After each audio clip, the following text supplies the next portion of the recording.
Professor Arthur Damasceno na área de Direito Constitucional e a gente retoma o nosso curso, a nossa preparação e hoje trabalhando um assunto muito legal, um assunto gostoso.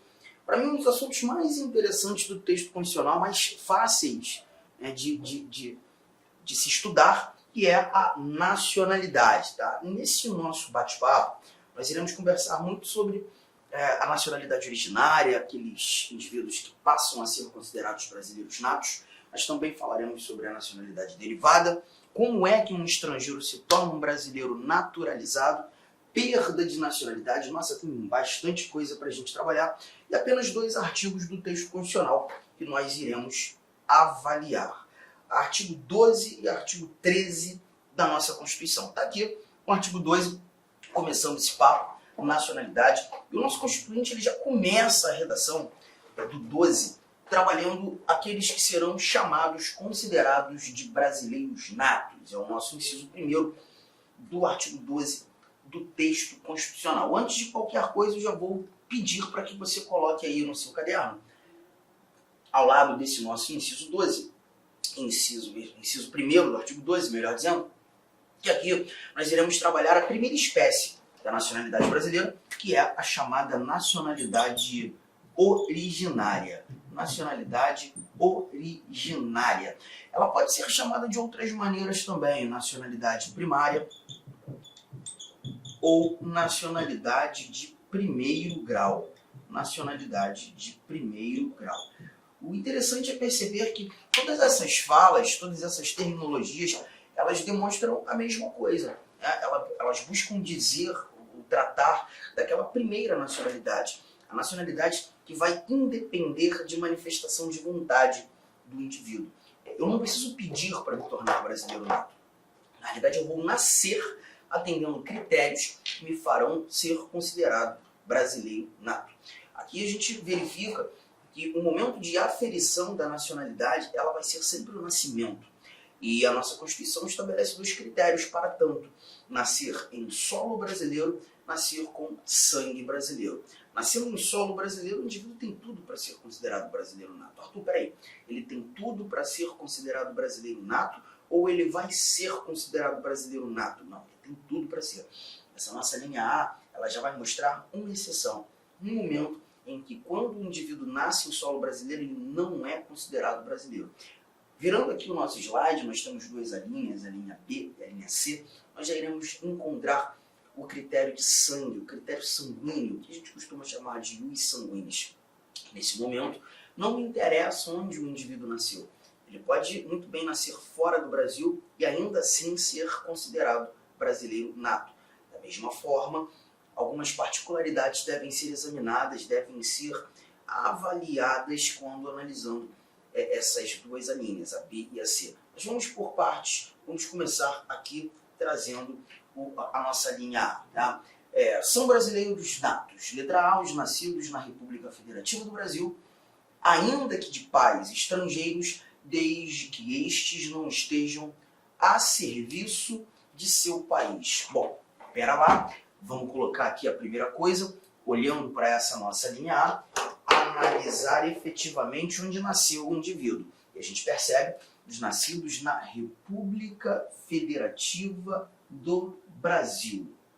E quando analisando nascerem na República Federativa do Brasil, aqui nós já estamos visualizando o critério ius solis, ou critério territorial. Nasceram no solo brasileiro. Legal, porque quando a Constituição fala do critério ius solis, diz pra gente os nascidos na República Federativa do Brasil, ainda que os pais sejam estrangeiros. Num primeiro momento, nem me interessa a nacionalidade dos pais. Ainda que os pais sejam estrangeiros, esse indivíduo tem tudo para ser considerado um brasileiro nato.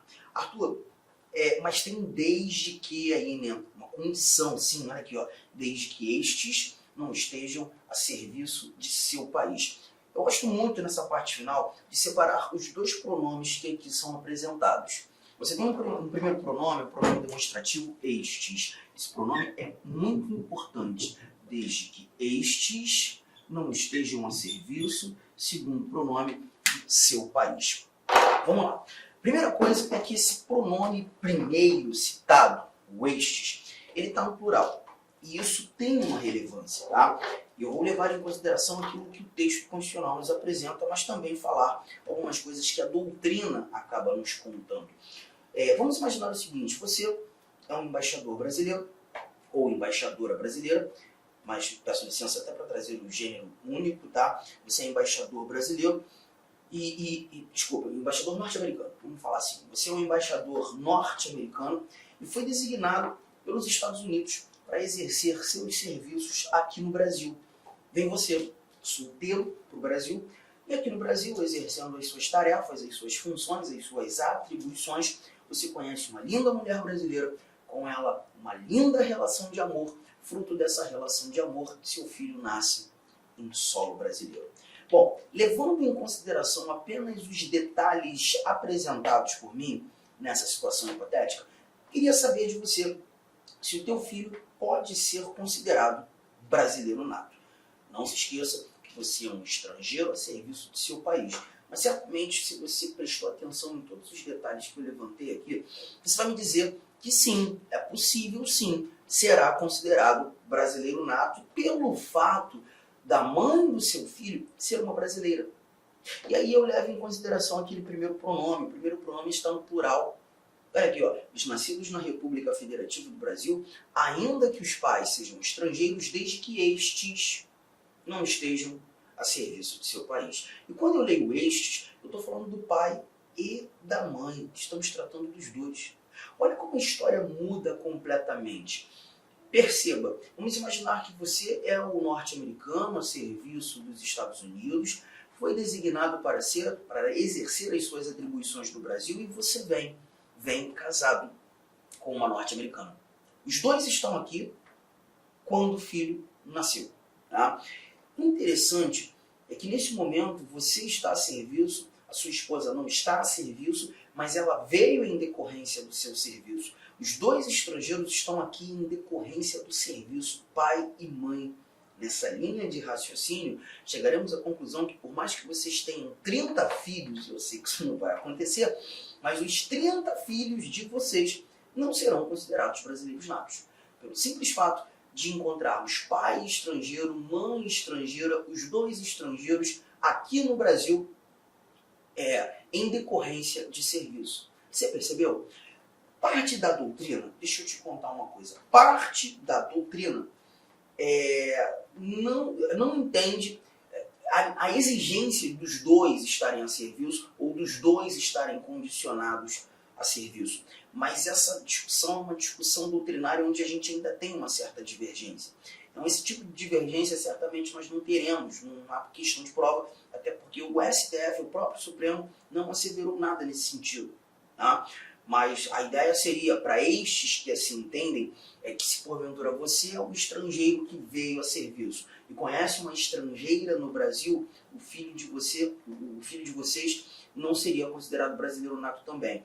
Mas eu prefiro me ater àquilo que a nossa Constituição estabelece. O pronome no plural nos remete à ideia dos dois estarem aqui condicionados ao serviço. Só que a gente tem mais um pronome ali, o seu. E quando eu trago esse segundo pronome, eu me lembro de uma questão que a gente teve há um tempo atrás, CESP, justamente sobre nacionalidade. Foi CESP que trouxe essa questão. Foi na última prova de consultor legislativo da Câmara dos Deputados. E a questão foi boa porque o CESP reuniu alguns elementos muito interessantes. Ele disse o seguinte naquela questão. Era uma mulher argentina e um homem canadense. Mas eu preciso que você guarde essas nacionalidades. Ela argentina, ele canadense. Ambos foram contratados pela República do Uruguai. Eita!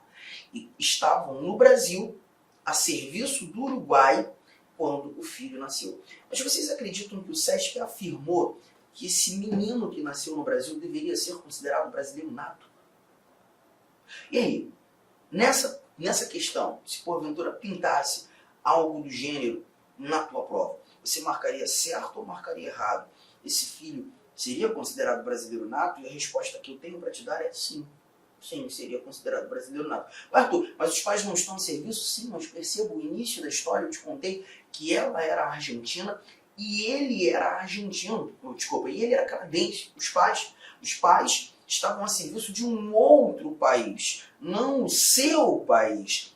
E esses dados são importantíssimos. Levem em consideração aqueles dois pronomes, desde que estes não estejam a serviço de seu país. Tudo bem, gente? Firmeza, tranquilo. Então, olha aqui, ó, matamos com facilidade essa primeira informação, critério de solo. Vamos avançar. Vamos para a nossa próxima linha. Deixa eu limpar aqui essas anotações da linha A, para que consigamos examinar aquilo que o Constituinte tem para nos contar nessa nossa a linha B. Aqui a leitura traz, ó, os nascidos no estrangeiro, de pai brasileiro ou mãe brasileira, desde que qualquer deles esteja a serviço da República Federativa do Brasil. Aqui muda bastante, porque perceba, não estão nascendo no Brasil, agora estão nascendo fora do Brasil. Os nascidos no estrangeiro, com mais um detalhe, pai brasileiro ou mãe brasileira. Cuidado que você tem que ter. Primeiro detalhe, não estão nascendo no Brasil, fora do Brasil, a exigência do pai ser brasileiro ou a mãe ser brasileira. Então a gente verifica aqui um outro critério, o critério ius sanguinis. O critério ius sanguinis. Critério de sangue. Tá? Bom, primeiro dado que você já vai guardar aí. Quando a nossa Constituição estabelece critério de sangue, ela sempre vai trazer pai brasileiro ou mãe brasileira. Eu até coloquei aqui, ó, o círculo no ou, justamente para te lembrar que nós não temos a necessidade que o pai e a mãe, que ambos sejam brasileiros. Um ou outro já se mostrará suficiente para essa transição da nacionalidade brasileira. Sendo apenas o pai brasileiro, sendo apenas a mãe brasileira, já é o suficiente. Já será suficiente. Firmeza? Só que essa não é a parte mais importante dessa nossa letra B. O que a gente tem de mais importante aqui, na linha B, é a parte final, quando lê assim, ó, desde que qualquer deles esteja a serviço da República Federativa do Brasil. Gente, cuidado com uma coisa. Eu quero que você anote isso. Anote, por gentileza. Estar a serviço do Brasil é evidenciar a administração pública. Estar a serviço da República Federativa do Brasil é evidenciar a administração pública. Tá? Considera-se serviço o exercício de atribuições inerentes à administração direta ou indireta de qualquer que seja a unidade da federação. Vamos considerar serviço o exercício de atribuições inerentes à administração direta ou indireta de qualquer que seja a unidade da federação. E quando eu falo qualquer que seja a unidade da federação, nós estamos tratando de União, Estados, Distrito Federal e municípios. As unidades da federação. Tem muita gente que acha que estar a serviço da República Federativa do Brasil é evidenciar apenas governo federal. É evidenciar apenas governo federal. E está errado. Está errado. Tá? Nós temos governos estaduais, nós temos um governo distrital, nós temos governos municipais, por exemplo. Se você é servidor de um município aqui do estado do Mato Grosso, tá? E o prefeito desse nosso município busca implementar um sistema informatizado novo na prefeitura e precisa que alguns servidores façam um treinamento lá nos Estados Unidos. Você foi um dos selecionados para fazer esse treinamento lá nos Estados Unidos, vai ficar 2 anos nos Estados Unidos treinando. Vai dar quanto tempo? Um negócio pesado, né? E 2 anos é um tempo suficiente. Você conheceu uma menina, uma norte-americana, com essa menina nasce, você tem um filho, teu filho nasce em solo norte-americano. Pergunta, gente, você, um servidor municipal, estaria a serviço da República Federativa do Brasil? Perfeitamente. Ainda que fosse de uma entidade da administração direta. Ainda que fosse uma sociedade de economia mista, uma empresa pública, uma autarquia, ainda assim você estaria a serviço da República Federativa do Brasil. Agora, cuidado. Tem muita questão que vai trazer atletas, por exemplo, atletas olímpicos estão fazendo um treinamento na Europa, vão ficar 3 anos treinando na Europa, todos eles bancados pelo COB, pelo Comitê Olímpico Brasileiro. Estariam a serviço da República Federativa do Brasil? Negativo. Porque Comitê Olímpico Brasileiro, essas confederações desportivas, essas federações, agremiações, nada tem a ver com a administração pública. Ah, mas não está representando o Brasil? Ah, mas em situações desportivas, não tem nada a ver com a administração pública, não tem nada a ver com o poder público. Então a gente não está enxergando serviço. Firmeza? Agora, retomando aquela ideia de você ser um servidor municipal, teu filho nasceu nos Estados Unidos nesse período, no período do treinamento, você está exercendo atribuições inerentes a uma administração local, o teu filho é brasileiro e com um cuidado. Você não precisa fazer literalmente nada para considerar ou para ter o seu filho considerado brasileiro nato de imediato. E certamente um ou outro aqui comigo já deve ter ouvido ou lido que quando um pai brasileiro, quando uma mãe brasileira vê seu filho nascendo fora do Brasil, ele precisa fazer o registro do filho numa repartição brasileira competente, uma embaixada brasileira, um consulado brasileiro, não é isso que a gente escuta? Pois é, mas nessa situação, nessa circunstância, você não precisa. Gente, guarda uma coisa, olha para mim, presta atenção. Bastará ter lido na questão, bastará ter lido no enunciado daquela questão que o pai brasileiro, que a mãe brasileira estavam a serviço da República Federativa do Brasil para que o filho seja considerado brasileiro nato de imediato. Ponto. Independentemente de onde venha a ser registrado. Seja numa repartição brasileira, seja numa repartição estrangeira. Está a serviço da República Federativa do Brasil, é brasileiro nato. Tamo junto. Então aqui, ó, a linha B nos mostrou essa recomendação. Os nascidos no estrangeiro, teu filho nasceu nos Estados Unidos, pai brasileiro ou mãe brasileira, a mãe não é brasileira, mas você é, bastou, suficiente. Desde que qualquer deles, você, esteja a serviço da República Federativa do Brasil. Ponto final. Gente, fácil. Aí, a Cláudia, que está nos assistindo aqui agora, a Cláudia manda um WhatsApp para mim e fala assim, professor, eu estou brincando, tá? Vamos fingir. A Cláudia diz, professor, meu filho também nasceu nos Estados Unidos. Eu, o que tem, Cláudia? Pois é, mas eu não estava a serviço da República Federativa do Brasil nesse contexto. E aí, meu filho vai ser considerado brasileiro? Eu viro para a Cláudia e falo assim, Cláudia, olha, ele tem tudo para ser considerado brasileiro sim, tá? Mas não vai ser com base na letra A. Oh, desculpa, na letra B. Não, a letra B não o atende, porque você não estava a serviço da República Federativa do Brasil. Mas calma, Cláudia, a gente tem uma letra C aqui, ó. A letra C diz o seguinte, os nascidos no estrangeiro, pai brasileiro ou de mãe brasileira, desde que sejam registrados em repartição brasileira competente. Deixa eu parar o bate-papo aqui, desde que sejam registrados em repartição brasileira competente. Vamos fingir que essa nossa letra C, a linha C, terminasse aqui. Já começaria da seguinte forma, Cláudia, olha aqui, ó. Nasceu no estrangeiro o teu filho, né? Nasceu nos Estados Unidos. O pai é brasileiro, Cláudia? Ela, não, o pai não. Meu marido, na época, era estrangeiro, era norte-americano. Eu falei, ah, tá, mas você é brasileira, né, Cláudia? Sim, eu sim, Arthur. Tá aqui então, você é brasileiro. Tem um ou de novo, tá, Cláudia? Então a gente já está percebendo que se teu filho nasceu no estrangeiro, pai brasileiro ou mãe brasileira, mais uma vez a gente verifica o critério de sangue. Tá bom, Cláudia? Fechou? Ela, tá bom, Arthur. Mas e aí? Aí, Cláudia, o detalhe é que agora, o que a gente espera de você é que você tenha feito o registro do teu filho numa repartição brasileira competente. A história do Robson, aquela que eu contei agora há pouco, que é o servidor aqui de um dos municípios de Mato Grosso, a história do Robson foi diferente da tua, Cláudia. Por quê? Porque o Robson, ele estava a serviço do Brasil. Então ele não teve a exigência constitucional de fazer o registro do filho numa repartição brasileira competente. Mas você precisa, Cláudia. Esperamos todos nós aqui que estamos acompanhando a aula, que você tenha feito o registro. Aí a Cláudia vira para mim e fala assim, poxa, Arthur, pois é, mas eu não fiz. Não fiz porque eu não sabia disso.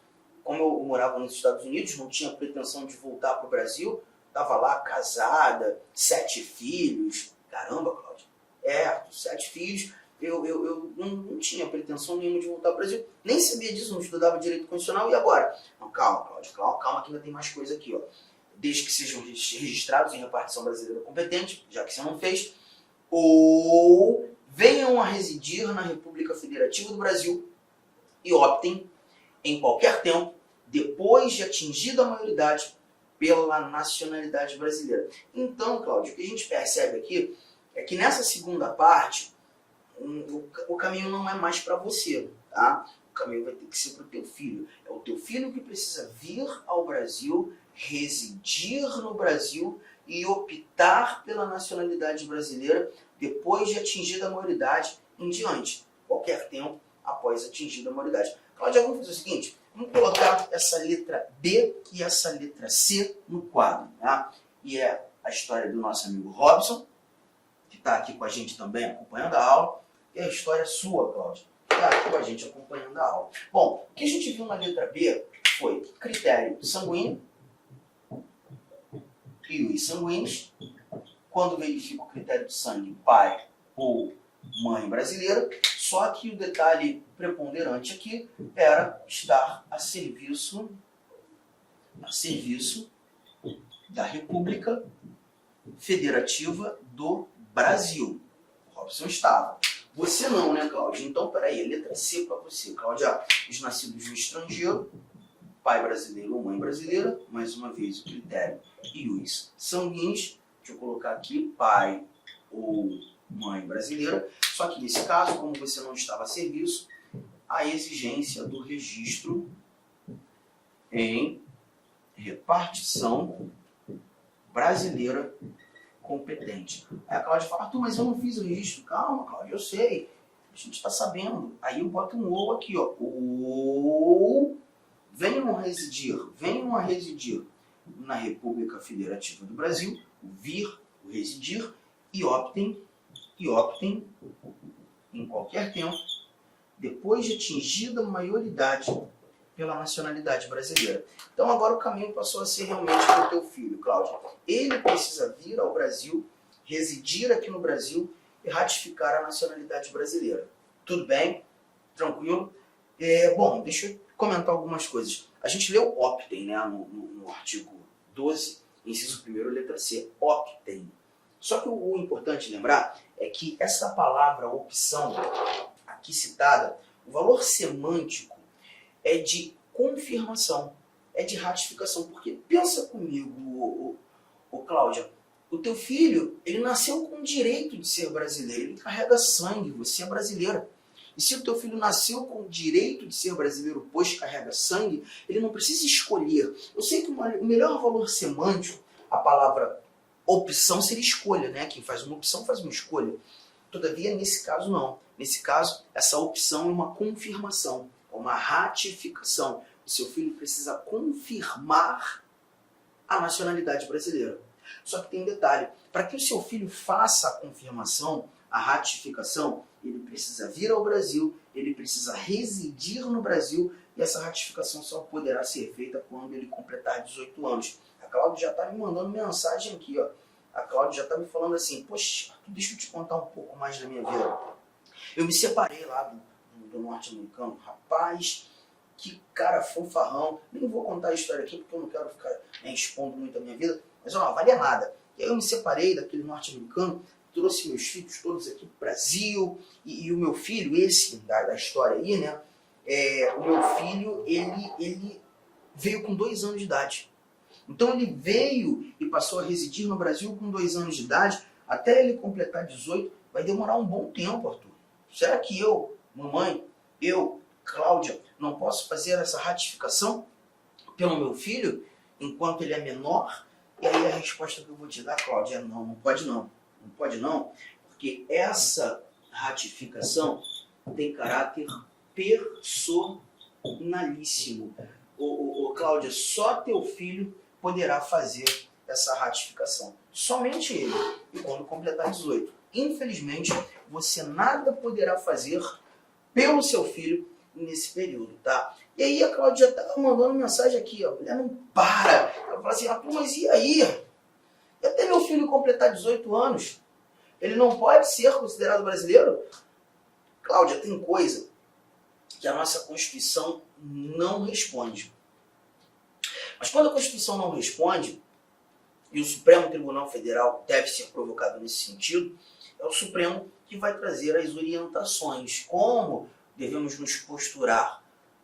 A interpretação do texto constitucional é feita pela Corte de Cúpula do nosso Judiciário. E o Supremo tem uma resposta. Eu só preciso que todos vocês deem aquele print aqui, por gentileza, nessa parte, porque agora a gente vai tratar de como o STF se posturou julgando um recurso extraordinário no ano de 2004. Tem um tempo, né? Mas a história é justamente semelhante a essa que você está vivendo, o Cláudia. O julgamento do recurso extraordinário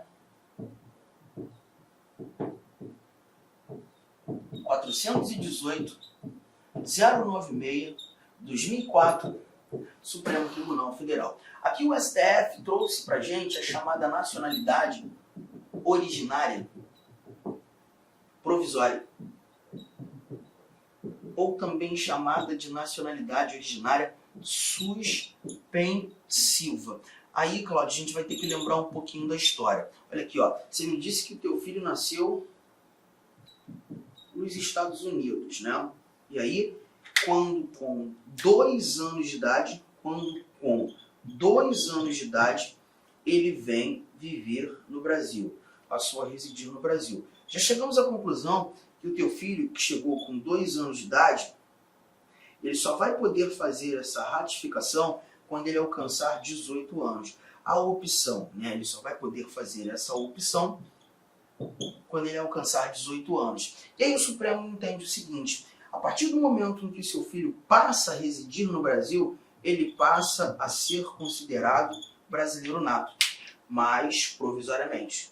Porque ele tem uma obrigação, quando alcançando 18, fazer a opção, fazer a ratificação. Se ele não ratificar, Cláudia, quando com 18 anos, a nacionalidade dele entra em caráter de suspensão,